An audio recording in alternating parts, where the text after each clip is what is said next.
कि मोहब्बत में ऐसन आदि सजा दिल बारू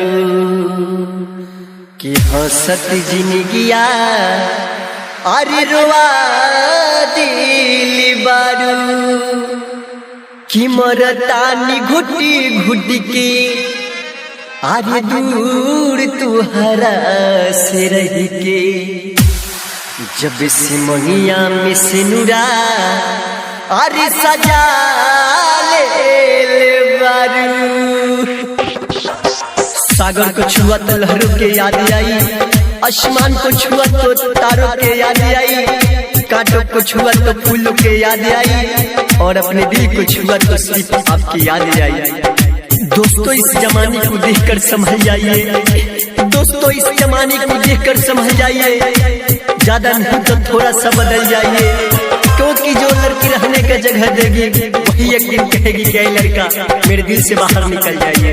धोहरे लपियावा जब तोहके कबाड़ी हो, रोहिल कैसे मनवा के अपना संभारी हो। धोहरे लपियावा जब तोहके कबाड़ी हो, रोहिल कैसे मनवा के अपना संभारी हो।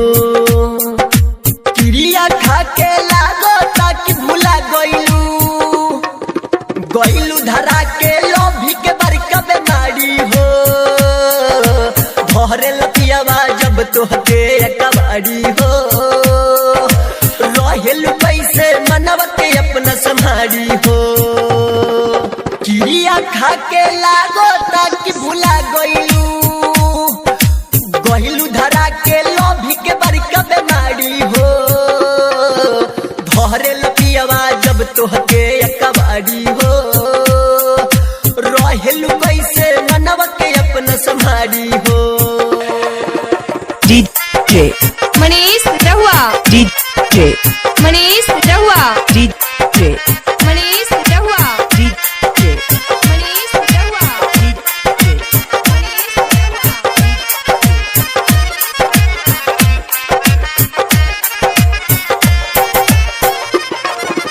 तोहरी सूरतिया दिल से अपना ना भूला पाई, याद अवेला सुना करे जब चैन हो जाई।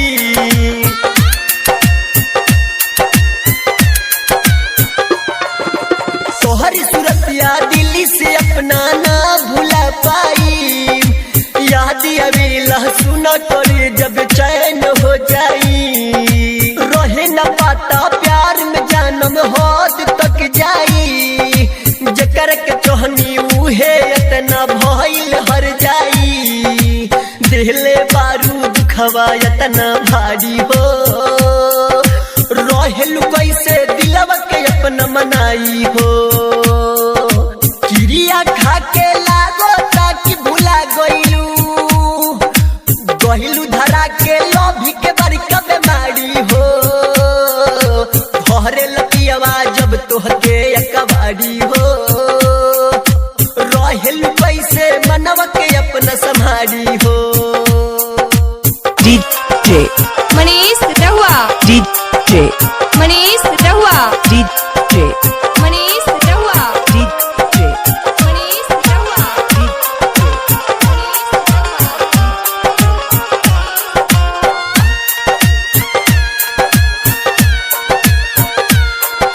शादी के चैन के जिंदगी जियत तू हो कबू, पियावा के प्यार के अमृत समझ के पियत तू हो कबू।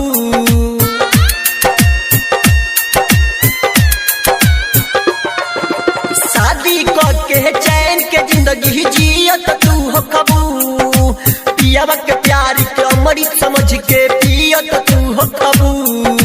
बचपन के साथी सब कसवा कैसे मानी हो, दिलवा के दर्द सुन के अरविंद लिखल कहानी हो। वादा कइल का कैसे हम बिसारी हो, रोहिल कैसे मनवा के अपना मनाई हो। धोहरे लपियावा जब तोहके कबाड़ी हो, रोहिल कैसे मनवा के अपना संभारी हो। क्रिया खा के ला गइलू धरा के लोभी के बरका बेमारी हो धरे लपियावा जब तोहके कबाड़ी हो